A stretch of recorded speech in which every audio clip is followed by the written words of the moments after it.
I'm so delighted and honored to chair this panel. We have with us four extremely distinguished gentlemen who know more about the rise of Islamic extremism, or I should say violent extremism, which has been raging, will continue to rage throughout the Middle East, perhaps for years, and I hope much less than that, but the likelihood that we're going to see a great deal more before we get to the point where this horrible rise of violence subsides. So I want to introduce my panel briefly. Robert Wood, sitting on my right. Robert Wood is reported from Baghdad for the New York Times from 2003 until 2006, and was the paper's Beirut bureau chief from 2007 until 2011. His book, to be published in 2016 by Frere Strauss and Sharub, okay, will cover all the countries where uprising broke out in 2011 and will be principally narrative in nature. It is rooted in the reporting he did in 2011 and 2012, but will focus mainly on the post-revolutionary descent into civil conflict in most of the countries where the uprising took place. Radwan Ziadeh on the other side. Radwan, I've had the pleasure of meeting you a couple of times before. He's the head of the Syrian Commission for Transitional Justice, which was established in November 14, 2013 by the Syrian interim government. The Commission was tasked to work on the transitional justice file, including investigating crimes, considering means of prosecution, and building a national reconciliation program. He's the co-founder and executive director of the Syrian Center for Political and Strategic Studies in Washington, D.C., is the managing editor now of the Transitional Justice in the Arab World Project. And a special, really we have a very special guest with us. Everyone is special, but this gentleman on my left flew all the way from London, and he's with us, Siwar Al-Assad. Siwar Al-Assad is the vice president and son of the founder of the United Nations Democratic Alliance. He's completed his education in Switzerland and France, where he gained a bachelor's degree in law from Sorbonne University, Paris. Following the completion of his studies, Siwar, and he continues to be involved in a number of international media and companies. You know, on top of all of that, he is a celebrated novelist. And I have to apologize, I don't remember the name of the novel he just completed, which is? Cœur perdu, it's in French. A Cœur perdu in French. Can you translate that to English a little bit? With a lost heart. Lost heart. So he's a novelist, and I understand he's received great acclaim for this. Is it first novel, I take it? And so congratulations to you for this incredible achievement. And a wonderful surprise guest, Sulaiman. Ahlan bik, how are you? Sulaiman is from Libya, and he's obviously his Arabic is better than mine by far, and is a member of the Libyan National Transitional Council, representing the city of Misrata. Fortia, received his undergraduate degree from the University of Tripoli and a Doctor of Engineering in Agriculture from a British university. He has taught at King Faisal University for 8 years. He has participated in delegations to France during talks where the anti-Gaddafi forces asked for weapons shipment. He also negotiated in person for aid efforts to help Misrata during the siege of Misrata.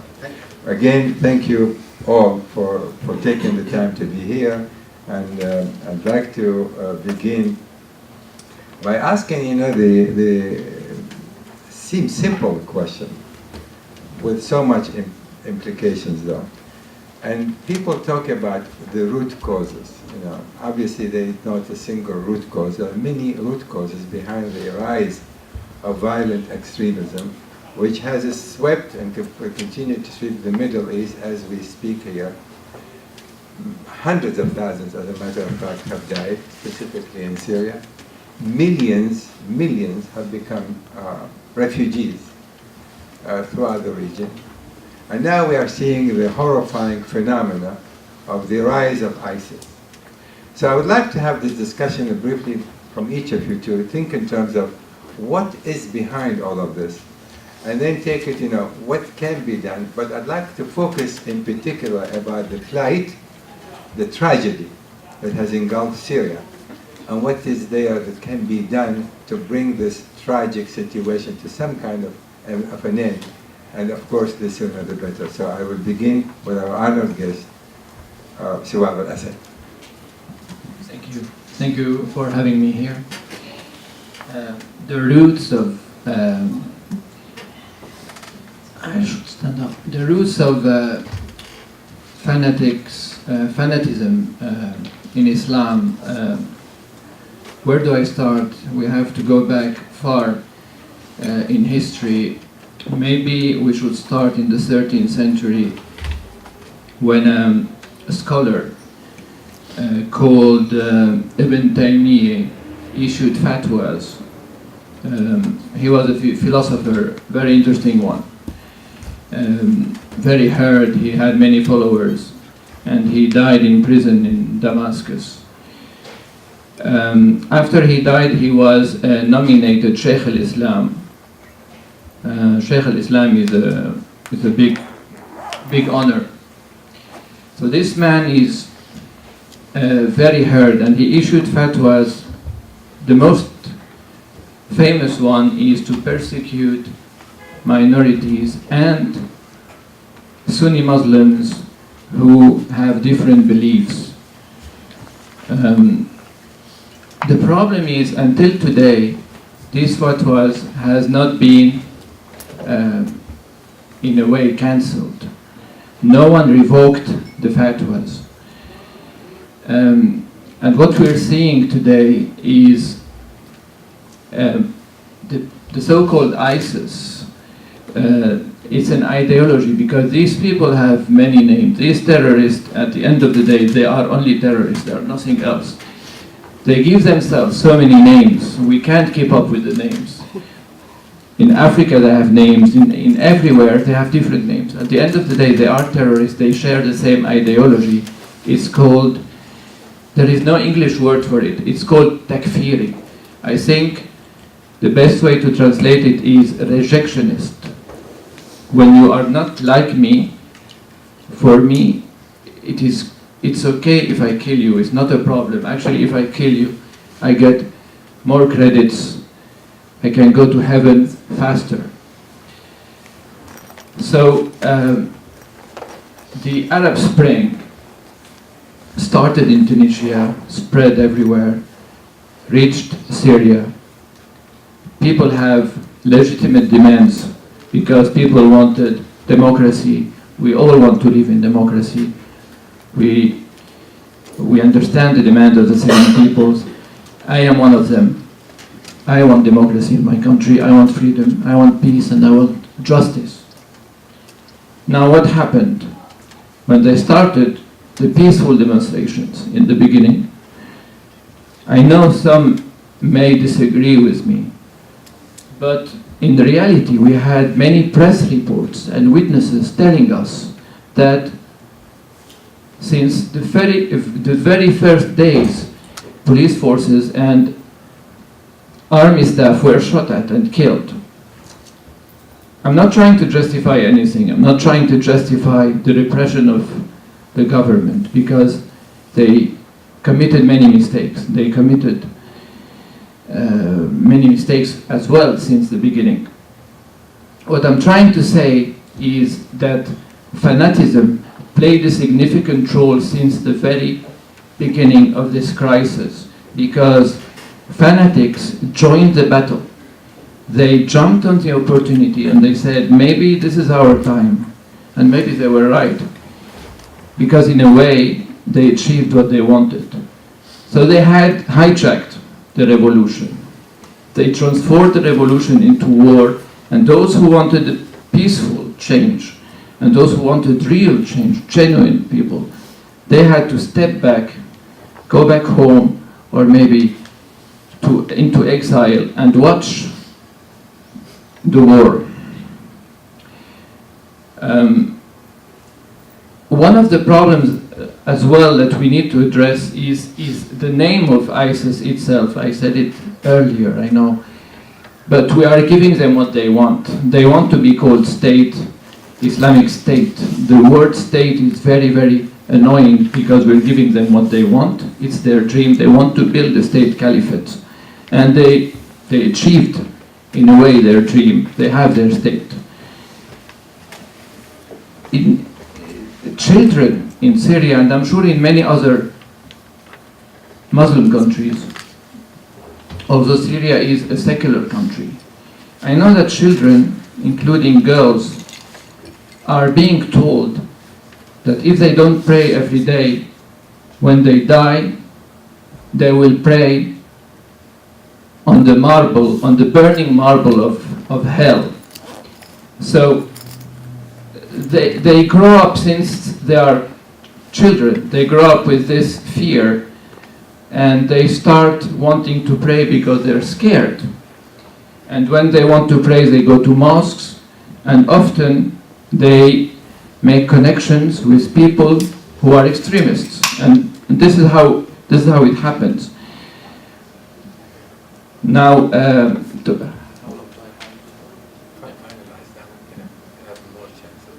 okay. Now the problem is real. We have the so-called ISIS on the ground.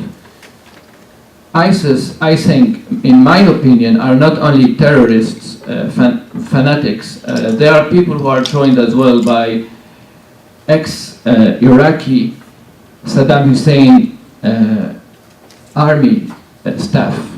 Very well trained people, very organized. They have joined this battle, and they have created an army of monsters. And these people, these Saddam Hussein fighters, they have surfed the wave, the Islamic wave.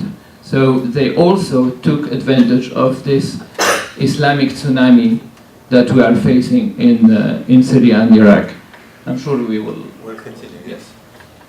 Thank you so much, Robert. Sure. I think I'll sit down if that's all right. I want to give a slightly different answer. We can, I'm sure we'll continue to talk about going backward 60 years or 200 years or more. Let me just focus a little bit on the more recent aspects of this. In my view, what really happened in 2011 and what has happened since is a shattering of the authority of the state in the whole Arab region. Obviously that happened in Libya. I'm not just talking about countries where the president was actually killed or brought down, but even in countries where the regime somehow survived, its credibility among large parts of the population was gone. So for instance, in Syria, Bashar al-Assad still controls part of the country, but his credibility is gone for large parts of that population. And the states that survived continue to fight a kind of rearguard action, becoming ever more brutal in order to maintain what authority they have. And what has happened is that in many parts of the Arab world, you've seen the emergence of groups, militias or insurgent movements that cannibalize on what remains of the state. And those groups have become, for many people, even people who are not, extremists of any particular ideology, they've become a kind of attractive model because these groups don't have to necessarily care for an entire population. They often have a very charismatic leader. They have a mission that's easier to carry out in the short term. And it's easy for them to take a certain amount of territory and inspire their followers without paying the kind of price that a government might pay in terms of responsibility. The group that's become a model for a lot of these is the oldest, it predates all of this, and that's Hezbollah. And the Houthis modeled themselves very explicitly on Hezbollah, the Houthis in Yemen. I've spent a lot of time in Yemen, so have watched that happen.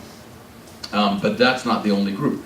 Of course, you have hundreds of militias in Libya.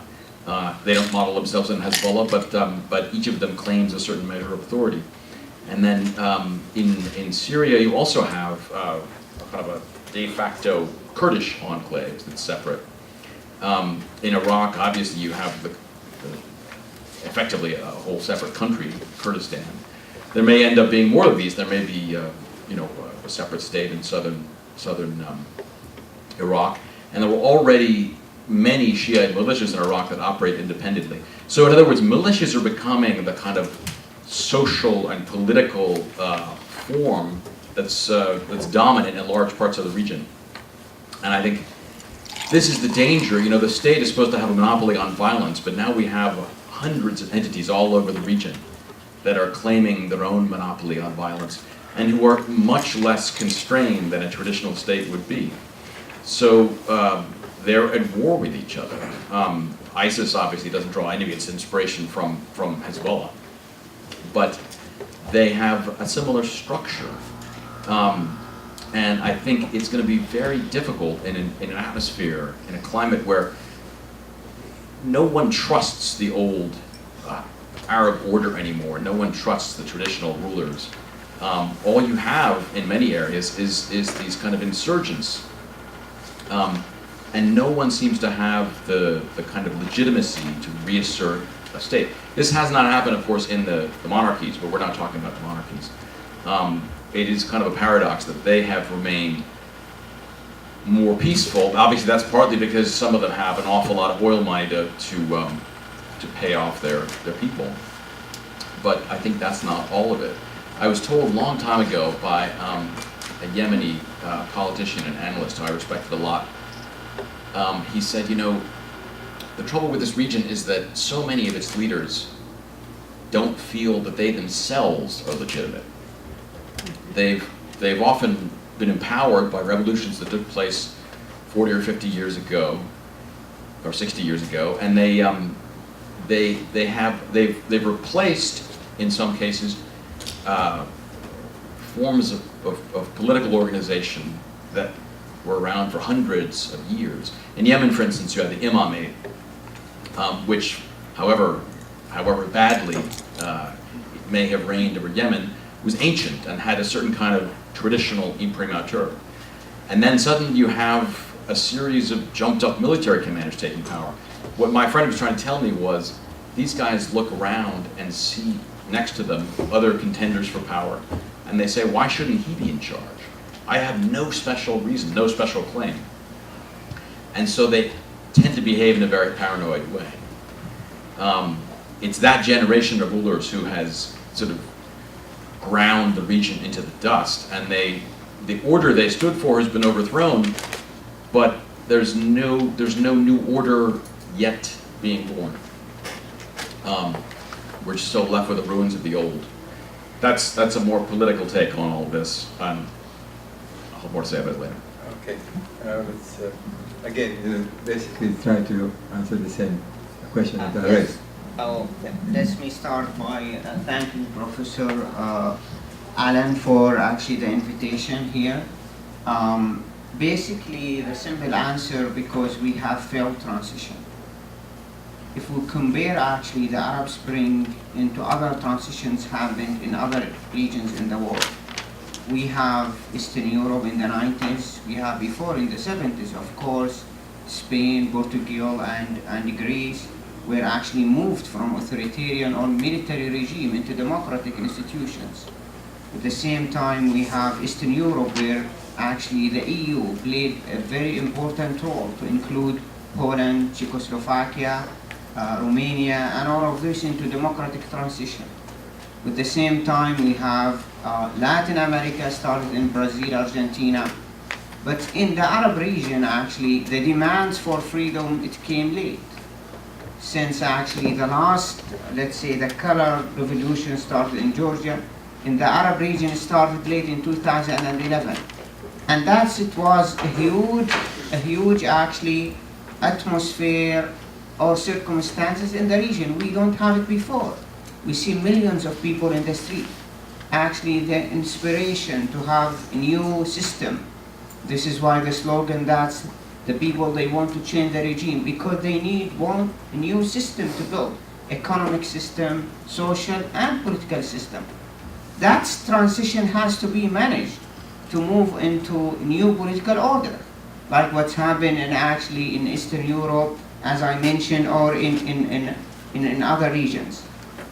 The whole Middle East region lack of institutions. The whole Middle East region actually lack of regional institutions. The Arab League is very weak and autocratic. And this is why what's happened that you have, let's say, the old institutions, let's say the Gaddafi or the Assad, the Yemeni old regimes, they played crucial role actually to make this transition much worse, because they have the same slogan, either I rule or actually will be nothing else. And this is what the slogan that the Assad militias, they wrote it in every town and in every actually war in Syria. Al-Assad or نحرق al-Assad. Either accept Assad, otherwise we'll burn Syria. And this is not slogan, as it has been implemented every day. Because you've been seeing now 2/3 of the country displaced. 2/3 of the country, 4 million we have refugees in Lebanon, Syria, Iraq. And you have at the same time more than 200,000 being killed for the war crimes against humanity committed. And you will hear the Assad himself in last week in the BBC that as nothing happened in the country. He's very calm, talk just about terrorism. We should kill them and kill more and more. This is actually so exactly the difficult times of the transition in the region, when we actually faced a very brutal dictator who never care about actually the transition, how they can help actually their own country. Because if you go to Spain or actually Portugal, the military government at that time helped by actually making the transition itself being smooth, and especially Spain, the best example of that. The failed transition create a mess, and this mess has been used by different groups who have their own agenda, like ISIS or other terrorist groups. And I think we will expect more if there is no collective help by the region or by the international community to allow that transition, because it's clear that there is no way for Syria to go back like it's been controlled by the Assad family or the Assad dynasty. That's gone. The Assad has to understand that the Syrian people, it's reserved to have a new life, to have a new, better life. I born in my hometown Daraya, which is 7 kilometers south of Damascus. The population of my hometown, it's almost 250,000. Do you know how much left in the city now? It's only 2,000. It's 2,000. My mother lives in Turkey, my brother in Jordan, and my sister in Lebanon. This is a case of every single family in Syria now. And we still continue that, don't understand the reality that the Assad has to understand that the transition has to start and has that the Syrian people, like the Libyan, the Yemeni and others, and this is why actually more responsibility on the US leadership. The US leadership. Radwan, before we go to solutions, I'd like to give to Sulaiman. Yeah. Thank you very much indeed, Professor. Thank you to my colleagues here. I don't think I can add much, but Libya maybe it's a different case. Although we lived under a dictator for 42 years, and he's just exactly the same as Saddam, 45 years, or Al-Assad, and they all seems coming from the same nest. I don't know who actually. We were lucky with those punch, you know. We were not lucky with famous in football or somebody, but we are famous with Gaddafi. Gaddafi, who spent most of his country wealth on spending it on terrorism abroad. You will not find a hospital in Libya now. You will not find a school. You will not find, a place, all roads. I don't know how many of you visited Libya or seen the Libyan on the TV. 42 years of wealth, nearly 100 billion wealth every year of the oil.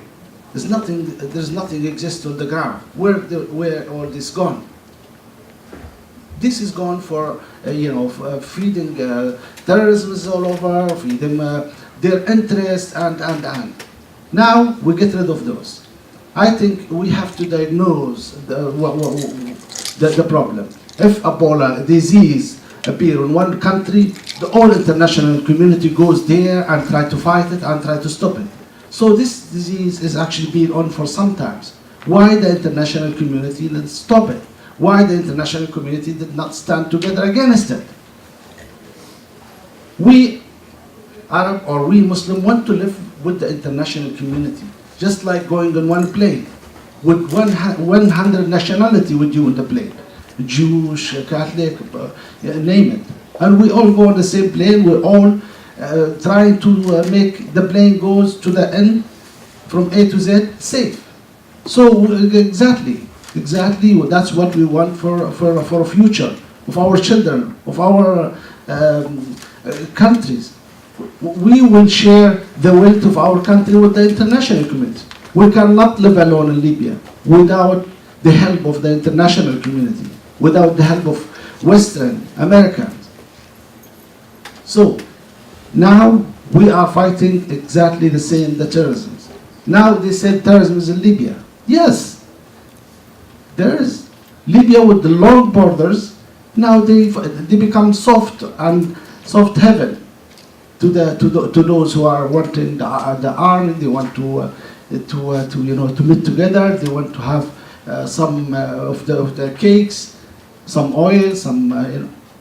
We have a long border with Algeria, with Chad, with Africa, with Egypt, and now it's become very, very big problems to the Europe by the migrants. This is all problems which we Libyans don't want. But how we can work on it without the help of the international community, without the studies, without people with really very good vision to go and investigate and see and diagnose, and then we sit together and see how we can do it. You cannot bombard them day and night, killing children, killing people, and then we will get the anger of the people on the ground. Where is this blame coming from? So, Suleiman, we want to discuss solutions in Yes. a moment, but I want to focus, still on root causes. Four things were mentioned. Some of these dictators feel that they have the legitimate right to rule under any and all circumstances. Radwan mentioned transition. The transition from dictatorship, from authoritarian form of government to democracy did not go smoothly enough, and he's comparing it to some of the East European countries and some Western European countries. Al-Assad suggested there is a vacuum that was created in the wake of the Arab Spring. Vacuum was created, and that gave the opportunity to Islamists, to extremists, to come in to fill the vacuum. And there is a question that Robert raises, a question of the leaders themselves, as a matter of fact, do not feel that they are legitimate leaders, but they still hold on to the power. This is all absolutely relevant and correct to what you just suggested. But I'd like to take it a little further than that. Some of this has existed and it's been aggravated. But what brought this about in terms of, let's go a little beyond that, in terms of what we know the Arab Spring, the eruption of Arab Spring has a reason behind it. What was those reasons? What is behind the rise of extremism in terms of root causes that goes beyond that? Robert? Well, I would say, in response to, I agree with what you said, Radwan, about the failed transition. We've all addressed that in some sense. But I guess my question would be, why did the transition fail? And after all, those comparisons you made, those are all places where a transition took place and did not require a massive international effort. It more or less happened indigenously. And it's a very difficult question to answer. I think part of the answer for me is that the state, the nation state, as we understand it in the West, had very shallow roots in the Middle East. And you know, this is a part of the world, most of which was part of an Islamic empire for hundreds of years. The national identity, in the European sense, existed, again, had very, very shallow roots. It was a little firmer in Egypt, but even there, I think, you know, many people consider themselves Muslims first rather than Egyptians, right up until the 20th century. And I think, so when you had all these dictatorships that were so brutal, that became so corrupt, and I think we also have to mention, you know, oil had a sort of stultifying power. It was extreme conservatism and the spread of a Wahhabi religious ethic around the region because of Saudi Arabia's oil money. So all these things became increasingly toxic, and when they blew up, people didn't have a solid foundation to go back to. You know, I mean, they didn't have hundreds of years of democracy and so forth, and a sense of firm national identity the way they did, I think, in Spain, the way they did in parts of Eastern Europe. And so the region was almost immediately socially and religiously fragmented. And that fragmentation, I think, goes a long way to explain why there was no successful transition. Now, let me go back to, you know, to what I started with, and that is, there is now the phenomenon of ISIS that exists, and obviously this came about from somewhere. As I would suggest that the war, the Iraq war, probably began on the conflict between the Sunni and Shia is a factor in here. Certainly the Arab Spring, the revolutions in Libya, and certainly Egypt, and now in Syria. But what is the common denominator? So now we see ISIS, we see young men, Arabs coming in from all over. Tens of thousands are joining the ranks of ISIS. Why are they joining the rank of ISIS? What it is, what are the motivations behind it? Because without as I see it, without the frustrations, the pain, the emptiness that young men, Arab men feel over so many decades, now that they have been exposed to the rest of the world through this, you know, the revolution, the communication revolution, what they are seeing now, what else is taking place elsewhere, and so they want some of the same. Now, how that, in a way, impacted on the situation in Syria, and what it is that did not happen that aggravated the situation to where it is today. Assad.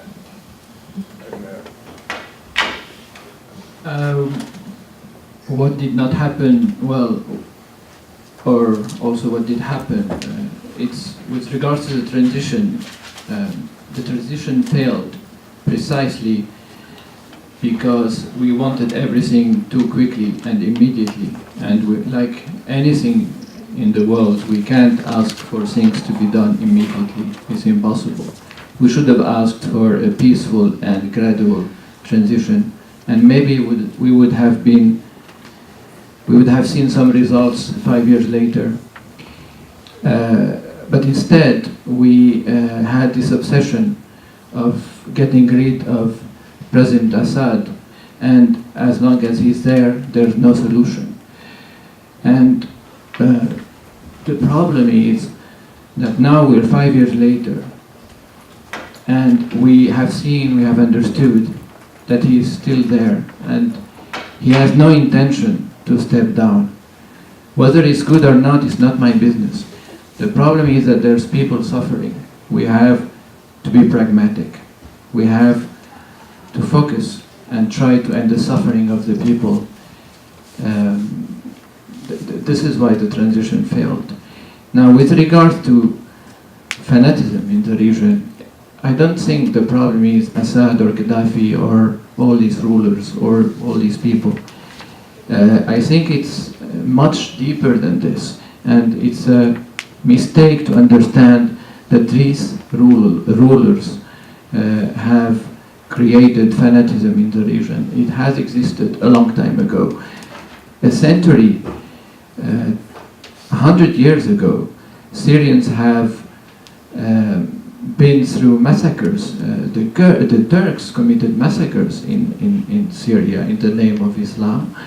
They killed so many hundreds of thousands of minority people in Syria and in Iraq. And Gaddafi and Assad and the president of Yemen was not there at the time.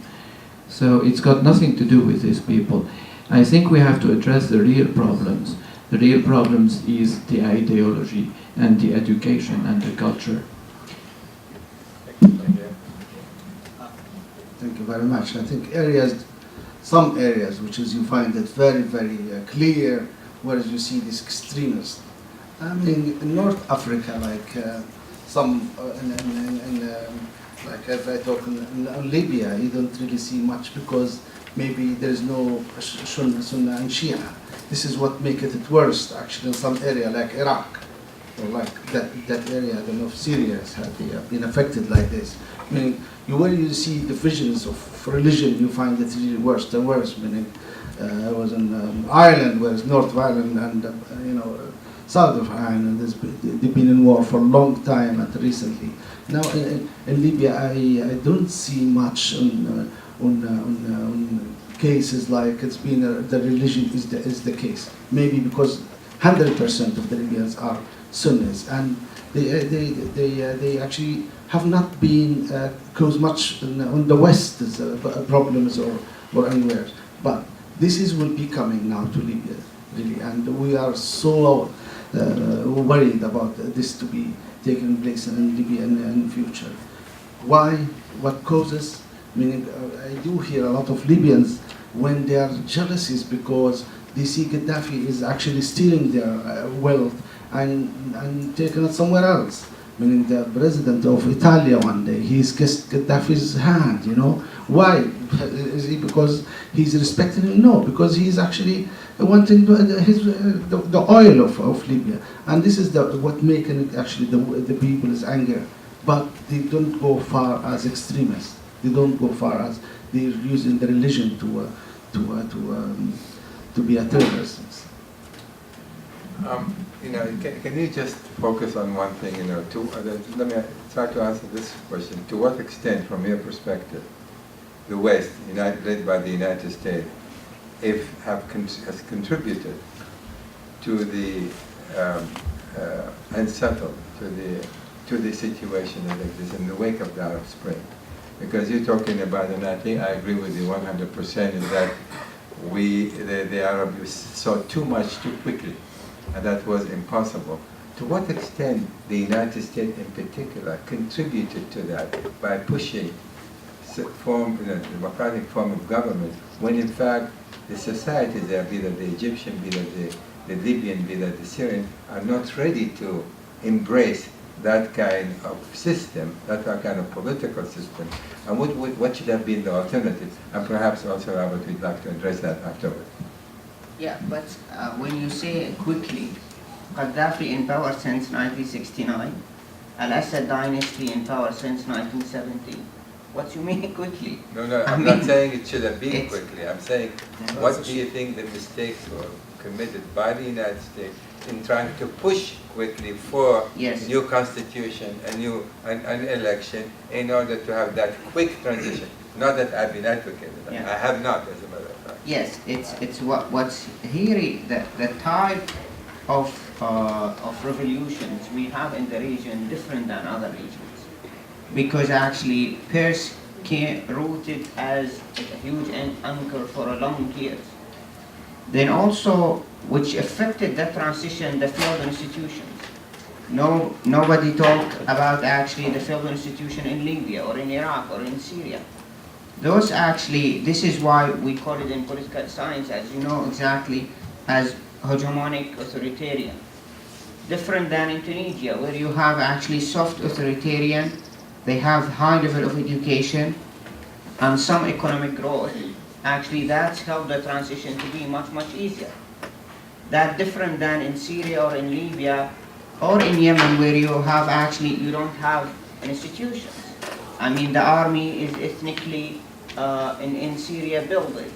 sectarianly built on one sectarian group, and then the security forces.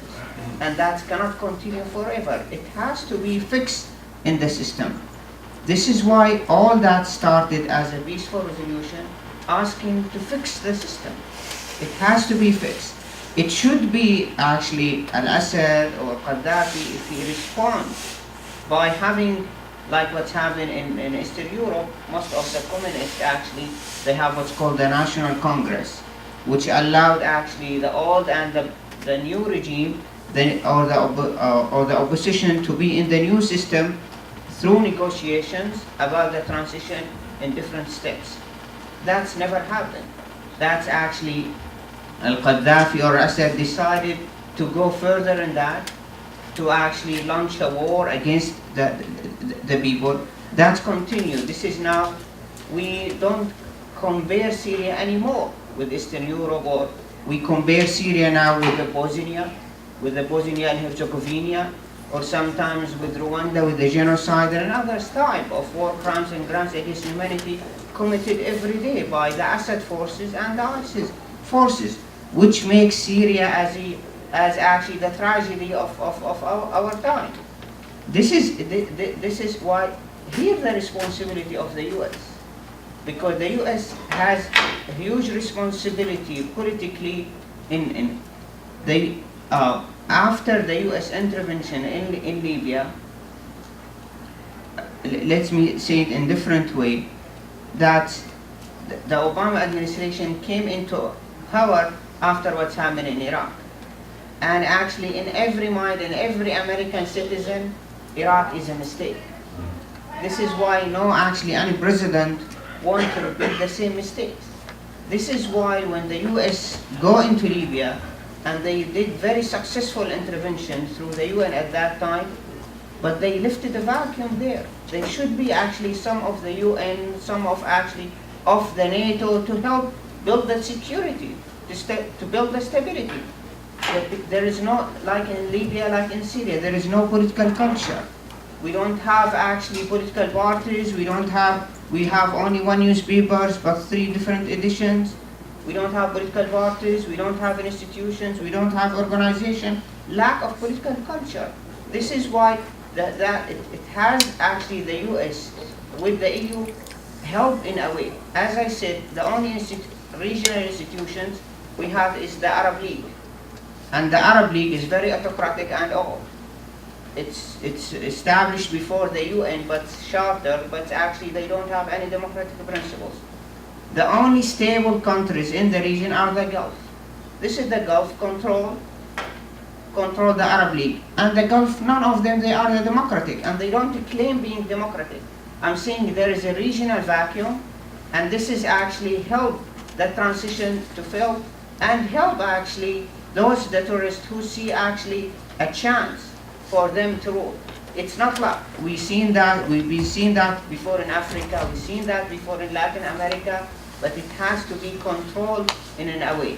Let me stop you there and get back to Robert takes on what you said and to the original question I asked. Okay, if you want, is it okay? I'm going to briefly address something else and I'll get to your question. Go ahead then, go ahead. There's one thing I think hasn't really been touched on, which is Iran. You mentioned that the most stable countries in the region are in the Gulf.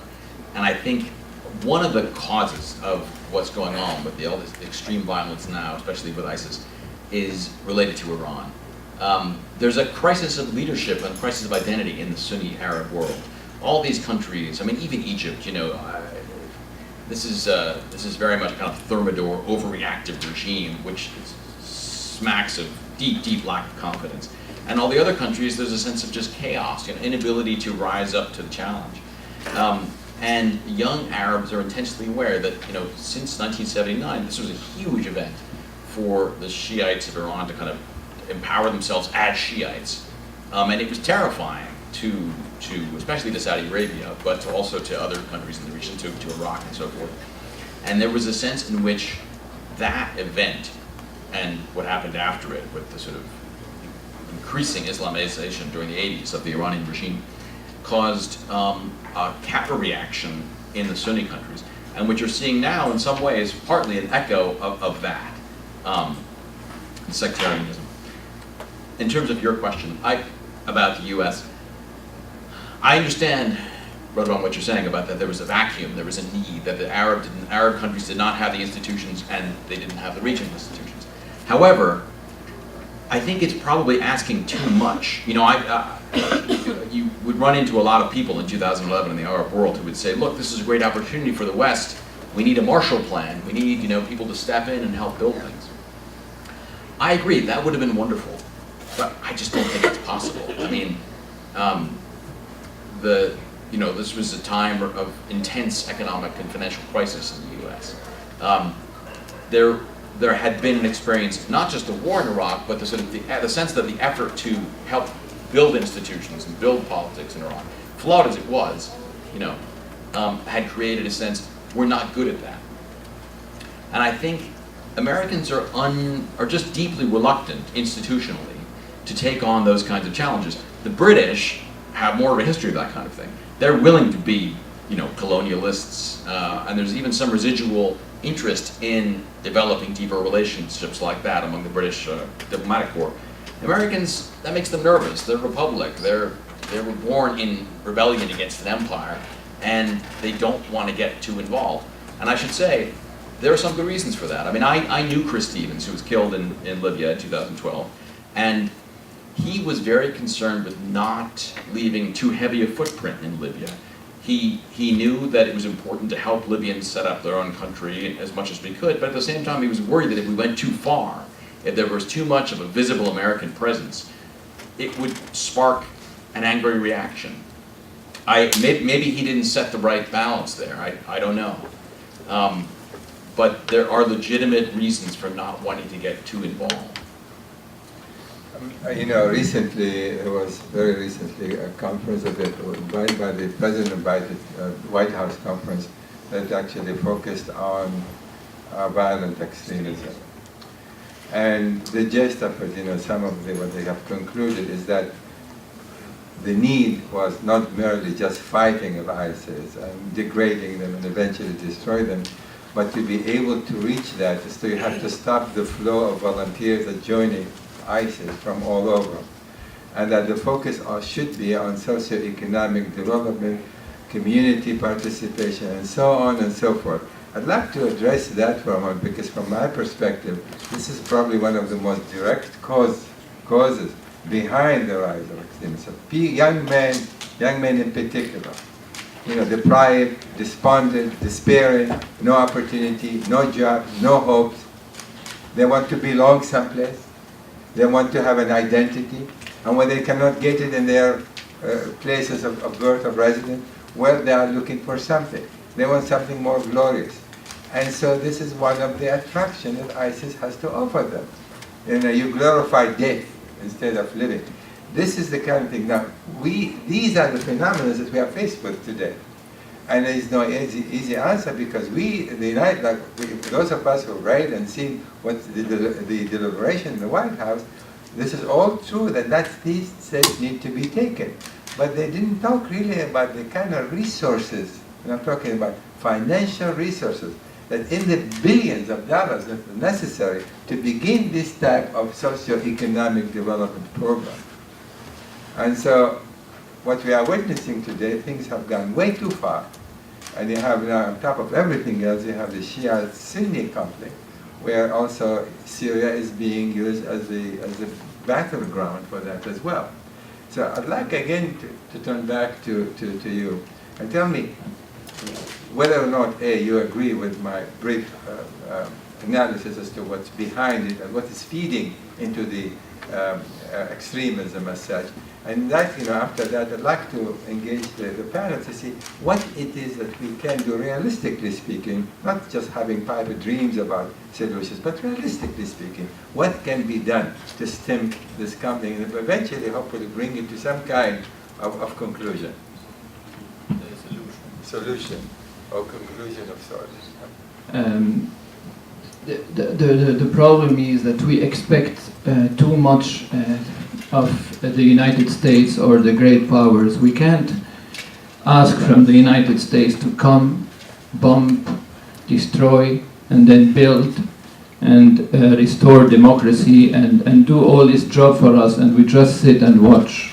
We have to grow up and try to do things ourselves. And this is why I come back to the gradual and peaceful change. And with regards to the 40 years that our friend mentioned, he said it himself, the demands came too late. They came in 2011. And this is why I said that we wanted everything too fast. The solution, it's very difficult because you're dealing with people who want to die because they want what they call al-akhirah, the afterlife. So if you kill them, they go to heaven. If they kill you, they go to heaven. It's very complicated to deal with this kind of people. And when the war in Iraq started, the army, the institution of the army in Iraq was totally dismantled. So many people find themselves suddenly out of jobs. And these people who were out of jobs enjoyed so many privileges before. So therefore, they were humiliated. And as I said, they saw the Islamic tsunami coming, so they decided to join the battle. Now, these people, we understand that ISIS are Sunni Muslims. Some may disagree, as I heard, but the reality is that Syria, the Syrian army today, 80% of the Syrian army is Sunni Muslim as well. And these people are fighting in many cities of Syria, many villages, to try and protect these cities and villages from attacks from rebels and Al-Qaeda branches. So what we need to understand is that, unfortunately, I know that the United States is the greatest power in the world, so it is in its interest to have a stable and peaceful and democratic and transparent Middle East, which we all want.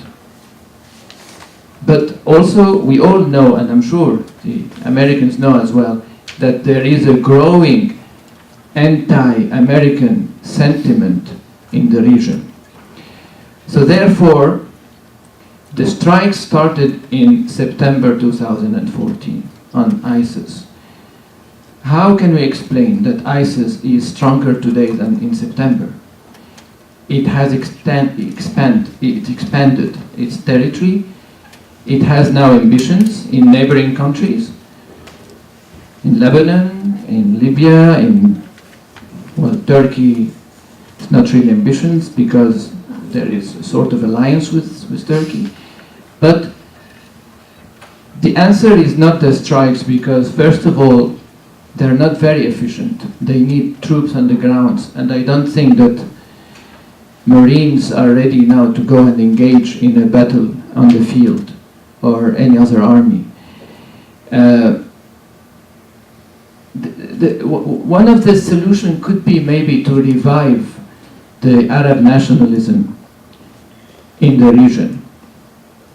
Arab nationalism could put not an end maybe, but could slow this expansion of fanatism, of Islamic fanaticism in the region. We should make sure that Iran is not involved, because if Iran is involved, the conflict will turn into Sunni-Shiite conflict, and we don't want this to happen. It would be a disaster.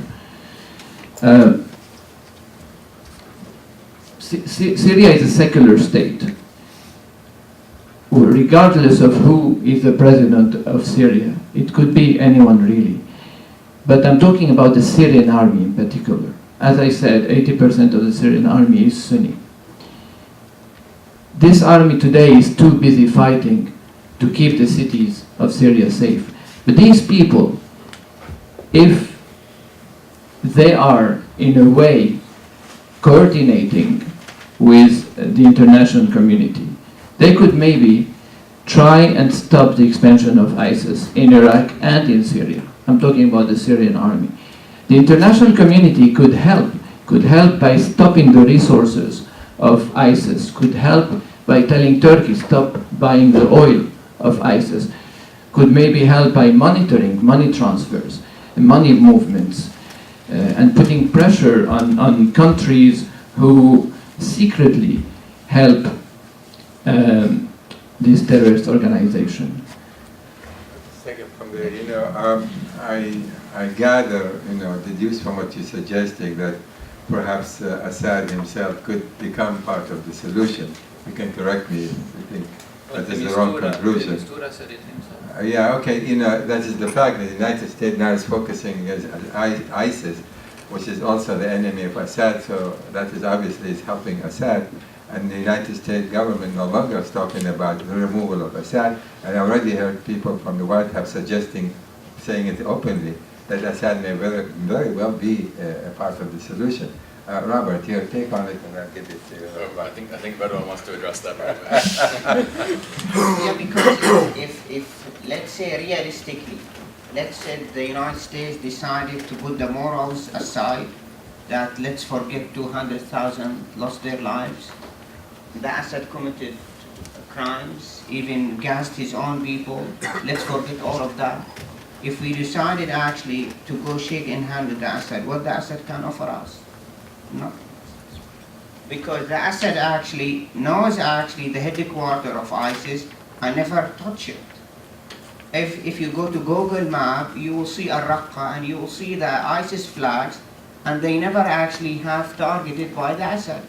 What the Assad is interested to destroy Douma, to destroy Daraya, to have barrel bombs on Daraya, my hometown, every day. We don't have any foreign fighters to go to Aleppo, actually destroy the oldest city on air, rather than actually to fight ISIS. Realistically, the Assad is not interested in fighting ISIS. The second issue that I'm not sure what you mentioned about the Syrian army. Nothing left in the Syrian army.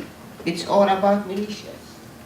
It's all about militias. And the last actually photos with the CNN, they have excellent report how actually the Assad deployed more Iranian militias in the fight in Aleppo. They gave them Syrian nationalities and actually Syrian IDs. All the actually the Iranian and Hezbollah more. What's the tragedy in Syria right now as a peaceful demonstrations and a chance for Syria to restore its democracy.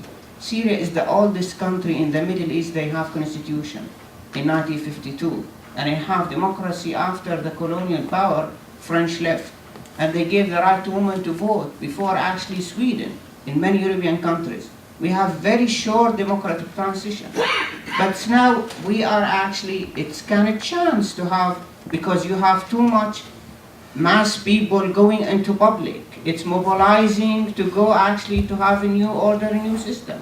That's gone. Now the Assad actually managed to end Syria into civil war. I'm so sad to hear actually, to see it's in both sides. And my institution working, we documented the crimes in both sides. The terrorist groups, we have the ISIS and Nusra and other groups, and the ongoing killing of the Assad government. How to get Syria out of the civil war? This is very difficult question. It's maybe to manage the transition much easier, but to stop civil war, it's much more difficult and complicated. It's not required the US. I mean, the US, even if want to involve it, cannot do it by itself. It has to be joint collective efforts by different regional and international efforts to put an end of that. We obviously there's also many other players. Russia is involved. Iran is all over Iraq, Syria, as well as in Iraq. So let me give it to you. Give me your take on it, and we'll try to conclude. Sure. I mean, I would say I agree with you that I'm not sure what Assad can offer at this point, because it's so hard to imagine, a huge part of the country ever trusting him again. But I would also say that the difficulty in coming up with any kind of resolution is that it's not going to work unless the Iranians agree to it. I mean, the Iranians are so influential, right? They have Hezbollah, which is working in concert with them, and they have the ability to work undercover. I mean, they spent 10 years in Iraq blowing up American soldiers and working behind the lines and developing militias. They are very, very good at this. The Americans are not.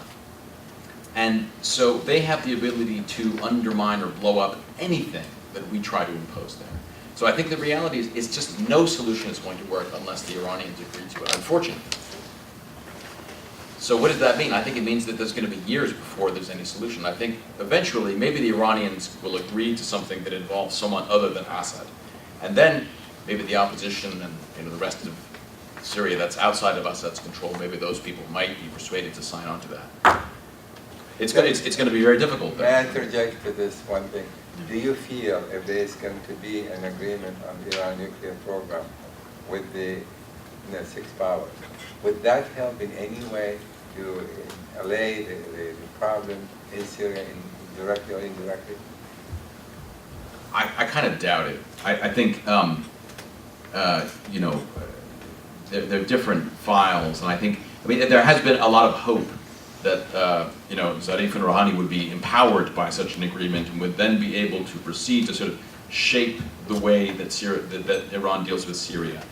But I don't think that's true. I think Qasem Soleimani is in charge of what happens with Iran's policy in Syria, and he's just much more powerful than Zarif and Rouhani are.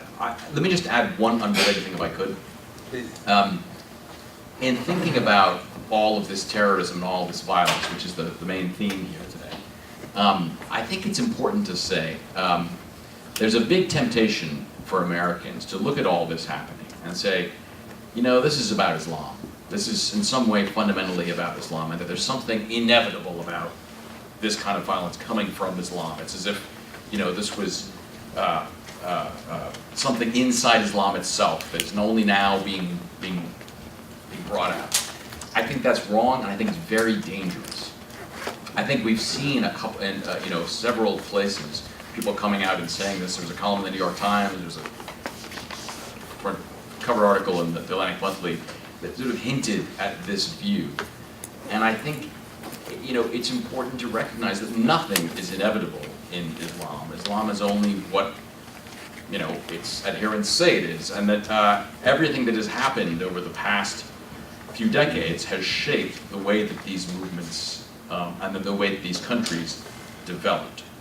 I think the danger of talking like that and suggesting that it's all coming directly from somehow from, you know, the 7th century to us is that it could be a self-fulfilling prophecy. The more you talk that way, the more people in the region might themselves be persuaded by it and say, well, okay, if we have to take sides, I guess I'll choose Islam. That'd be a terrible thing. So, if I may, a few more words from you, and I'd like to take some questions from the audience. If you want to add something. You want to? Yes, I don't think the United States can fight itself or can participate in itself. I mean, you mentioned Chris, we were together, Chris. Unfortunately, we lost him, and so on the Libyan soil. He worked very hard to help the Libyans to the revolution, actually. He was a very good man. And he always said that, well, the United States, they don't want to interfere with the Libyan, you know, the revolution and their problems inside. But now the United Nations can help. Now the United Nations working very hard on the Libyan case, and now trying, Mr. Leon, he's trying hard for nearly 3 months to get this dialogue going on with so many obstacles. But if they succeed in the Libyan case, I think the United Nations will win and will have a very good credit on that. I mean, the constitution now, which is stopped now, this is one of the things which is the United Nations can actually push for that and get Libya started. The economic problem, which is Libya now can see, there with the wealth and with the oil country, and most of the people, they don't have even their $100 wage a month. This is a very problem which is they see it now. Thank you.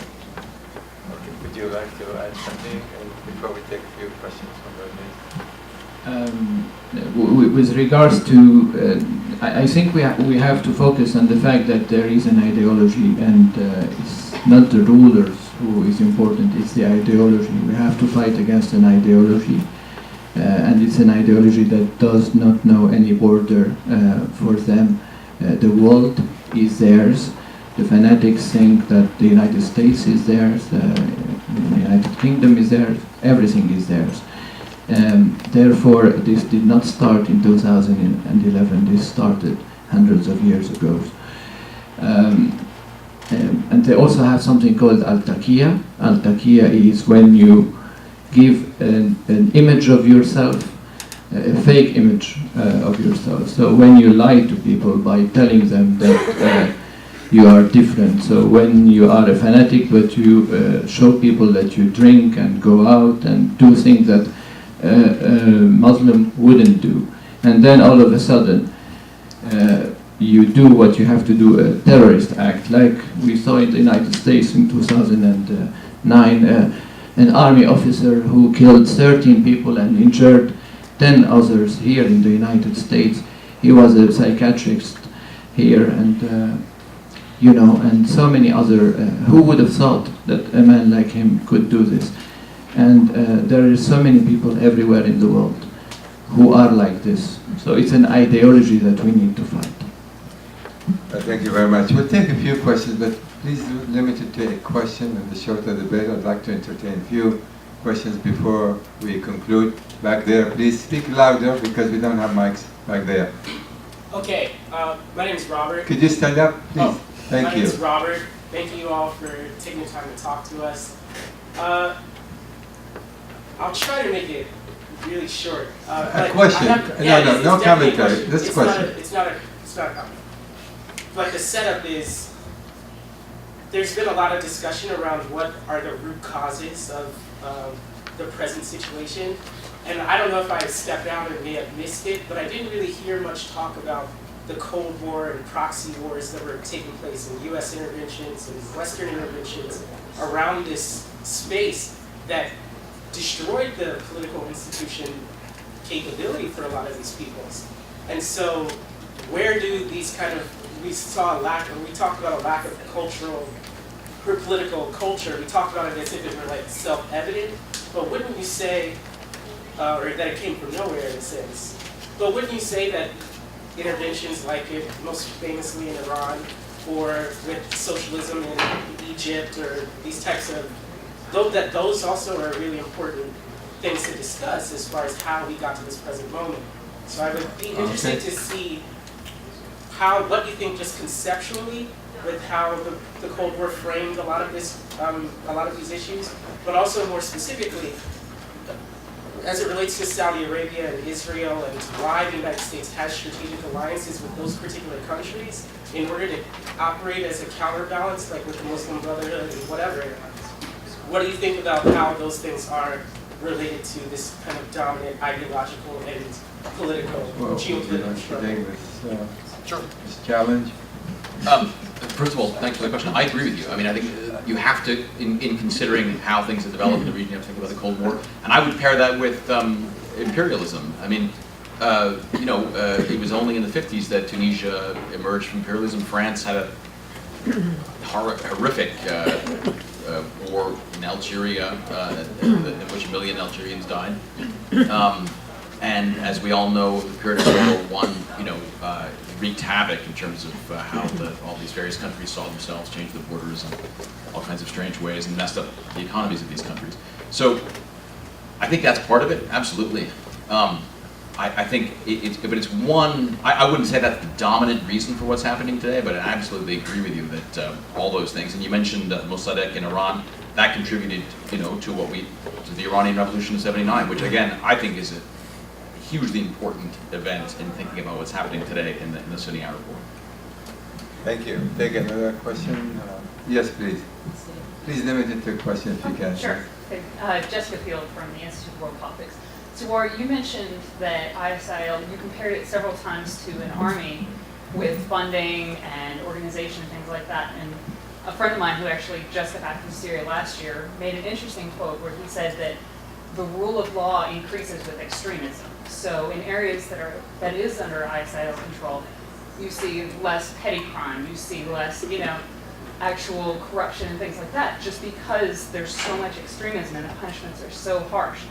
So how does, I guess, the US or any Western or international coalition how do they take groups like the FSA, where there's not that organization, where there's a lot more corruption, where there, you can bribe your way across checkpoints and things like that. How do you take those groups that are so small and so scattered and, I guess, form them together into a cohesive unit like IS, or even to take Jabhat al-Nusra that's doing it in Western Syria under the Al-Qaeda banner? How do you take the more secular groups and roll them into that cohesive piece to fight or to gain dominance in Syria? Thank you. Jabhat al-Nusra is on the terror list of the United Right. States, so it's out of the question. Now, with regard to the FSA,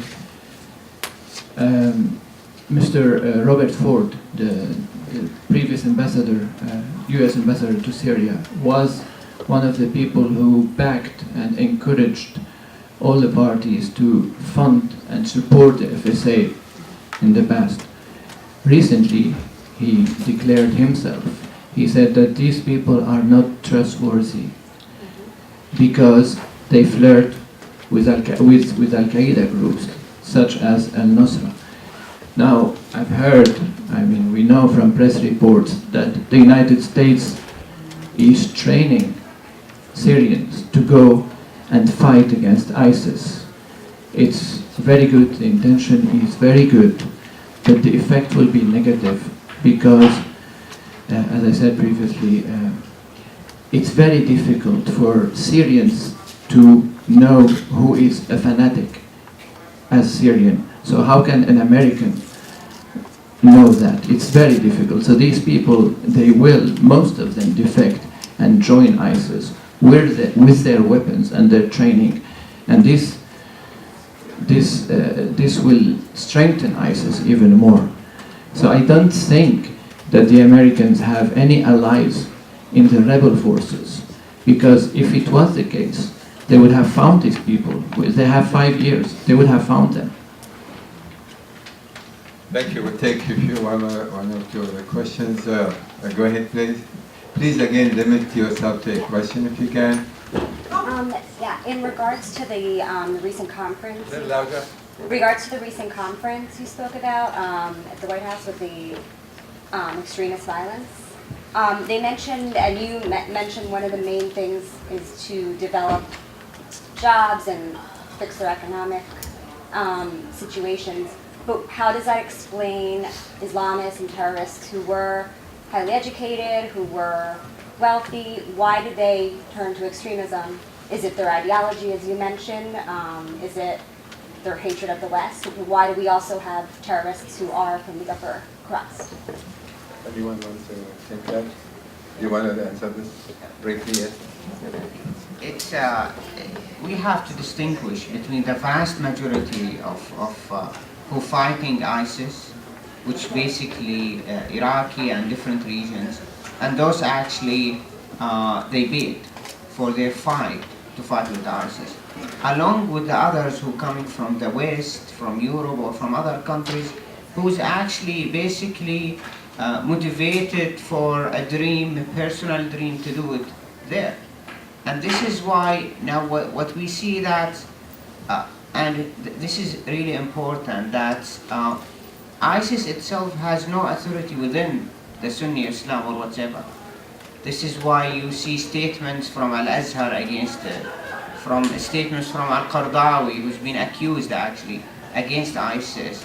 There's statements last week with the 74 scholars, which very authoritative scholars within the Sunni Islam. This is why ISIS has no any authority or credibility within Islam even to build any actually good argument for or to justify. Yesterday the debate that ISIS decided actually to destroy Al-Mosul library. Everyone knows actually Islam or knows the Arab region, that the Islamic history is always talk about the Berbers who invaded Iraq and actually burned all the libraries there and turned actually Al-Furat for 7 days for the colors of the books the Islamic civilization reserved, and this is why the ISIS, they doing exactly against the Islamic tradition in Iraq. And this is why it's very easy to be actually excluded. Now, there is a political process has to go through Iraq. There is a political process has to go through Syria, and this is why. But I don't think that it's linked with Islam anyway. Still, there is some individual cases can be mobilized because they have very active propaganda through social media, through different groups, but still less number than actually we've seen. And now we've seen people actually start defecting from ISIS itself. This is what no one expected, that it's a winning group, but at the same time can make a lot of destructive in the region and around the world. Well, okay, thank you so much. I think time is up. I just want to mention something else that we have not really discussed, and that is, suppose we left the Syrians to their own devices, and the Iraqis, and everyone else in the region. Could they have reached an agreement within themselves, by themselves? And I think one thing we ought to mention is there are players outside the region who have a vested interest from many going back decades. Just think in those terms. Russia has blocked 3 UN resolutions to try to resolve this problem in Syria. The United States has a unique interest in the Middle East. Iran has a different kind of interest. There are many players outside the regions who have, Saudi Arabia is another one, etc.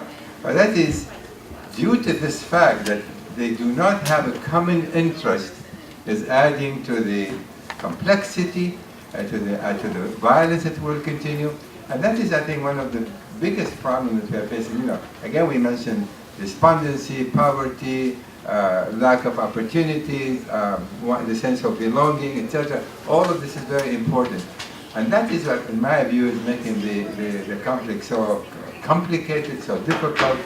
And the likelihood of a solution, I don't know if to trust within this panel, but I hope we have shed some light, at least a little bit, to try to tell you just how difficult this might be and how many years it might still take before we can see a brighter, a better day for this horrifying tragedy that's taken place. I want to thank the staff here that have worked very hard to put this thing together. My assistant there, Chris, thank you so much. Tim is there. Thank you, Tim. Daniel, who is not here. And specifically, I want to mention to you, President Paul Rich. He is a magnificent fellow. I don't know where he is right now, that he's been able to put these things together. He was an extraordinary host, and I want to thank him as well. And thank you so much for being here. And in particular, I want to thank you, Suleiman. Thank you, Radwan. Thank you, Robert. I want to thank ask you, you a Radwan. question, bro. We are really out of time, and because we're already 15 minutes actually beyond the time. So thank you so much again. Privately, you can ask me anything you want. Thanks again.